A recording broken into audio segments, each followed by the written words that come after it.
اے دل، اگر تجھے دوزخ کی آگ سے نجات پانے کی فکر ہے تو رسول اللہ صلی اللہ علیہ وسلم کا قرب حاصل کر۔ مولانا رومی رحمۃ اللہ علیہ سے کسی نے پوچھا زہر کیا ہے؟ مولانا نے فرمایا ہر وہ چیز جو ہماری ضرورت سے زیادہ ہو وہ زہر ہے، خواہ وہ قوت ہو، اقتدار ہو، دولت، بھوک ہو، لالچ ہو، محبت ہو یا نفرت۔ انسان جب کوشش کرتا ہے راہ ضرور پیدا ہو جاتی ہے اور انسان لامکاں کا راستہ پا لیتا ہے۔ تیرا حال یہ ہے، اگر تجھے اللہ کی عبادت کے لیے کہا جاتا ہے، کہتے ہو اللہ غفور رحیم ہے، بخش دے گا۔ اگر اللہ غفور رحیم ہے تو اللہ رازق بھی ہے، رزق بھی عطا کرے گا۔ رزق کے لیے کیوں تم رات دن ایک کر دیے ہے؟ جالوں کے سامنے کسی کی مدعا کے ثبوت کے لیے خاموشی بہتر ثبوت ہے۔ یہ جان لو کہ ڈر ہوتا ہی نہیں، یہ تو بس ہماری سوچ میں کہیں ہوتا ہے۔ خطرہ ایک حقیقت ہے لیکن ڈر ایک خیال۔ حضور صلی اللہ علیہ وسلم نے فرمایا ہم دل کو دیکھتے ہیں، ظاہر پر نظر نہیں رکھتے۔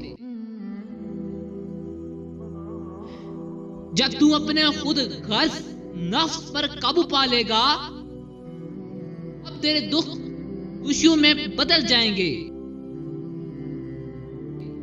تمہاری ساری پریشانیاں تمہاری خواہش کی وجہ سے ہیں۔ خواہش چھوڑو، تمہیں سکون ملے گا۔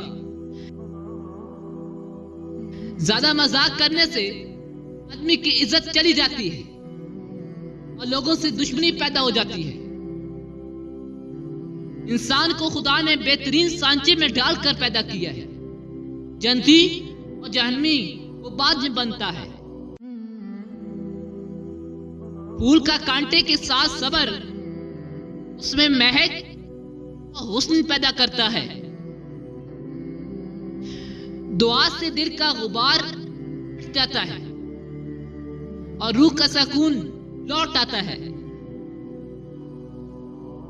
کبھی کبھی انسان بس تھک جاتا ہے ہر چیز سے، وہ خدا سے کچھ نہیں مانگتا، کچھ نہیں کہتا، وہ چاہتا ہے اب بس اسے سن لیا جائے، وہ چاہتا ہے اس پر رحم کر دیا جائے، اور وہ رحم کم از کم اتنا ہو کہ وہ محبت کرنے والا اللہ سے اپنے راستے پر چلا لے اور اسے اپنا پیارا بندہ بنا لے۔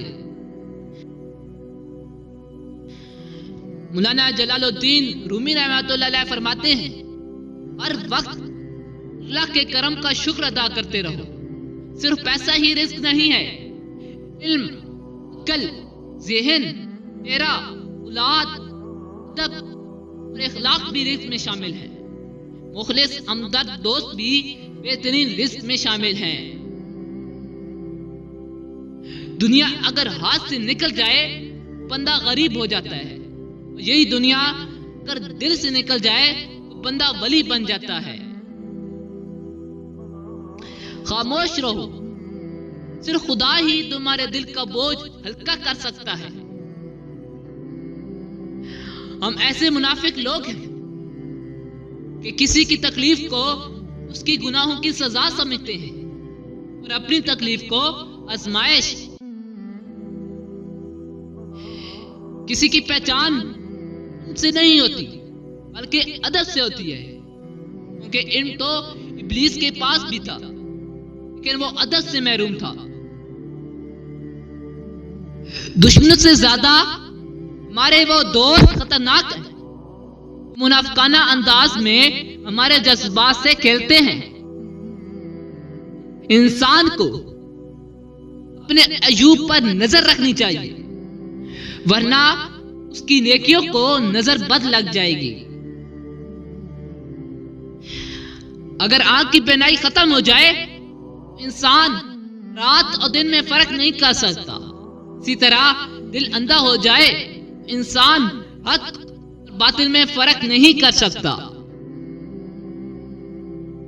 خدا جب کسی بدبخت کو دکھ دینا چاہے تو وہ بدقسمت ناشکری کا راستہ اختیار کر لیتا ہے. مولانا رومی رحمۃ اللہ علیہ کہتے ہیں ہر وقت اپنا تن اور من صاف رکھو، کیا خبر اب اپنے راستے ملاقات ہو جائے. اچھائی کرنے کے لیے ہمیشہ کسی بہانے کی تلاش کرتے رہا کرو. حقیقی سکون صرف اس وقت ملتا ہے جب آپ تنہائی میں خدا سے لو لگاتے ہیں. مرشد کامل کی صحبت کے لیے در بدر پھر کوچہ بکوچہ جاؤ، تلاش کر تلاش کر تلاش کر. جتنا میں خود کے قریب آتا ہوں اتنا ہی مجھے معلوم ہوتا ہے میں خود سے کتنا دور ہوں. اپنے دل پر لگے زخموں کو نظر انداز مت کرو بلکہ ان کو محسوس کرو، کیونکہ یہی تو وہ جگہ ہے جہاں سے روشنی تمہارے اندر داخل ہوتی ہے. اے مطلبی شخص، اور یا اللہ کی نظر پانی سے زیادہ گندگی دور کر سکتی ہے، کیونکہ پانی تو صرف ظاہری پلیتی ہی دور کر سکتا ہے، مگر فقیر کی نظر تمہارے گناہوں کی سیاہی دور کر دیتی ہے. ابلیس کی غلطی یہ تھی کہ میں آدم سے بہتر ہوں، اور یہ بیماری ہر انسان کی روح میں ہے. انسان کا جسم اس کا فرعون ہے، وہ باہر بھاگا پھرتا ہے دشمن کہاں ہے، اور نفس جسم کے گھر میں نازوں میں پل رہا ہے.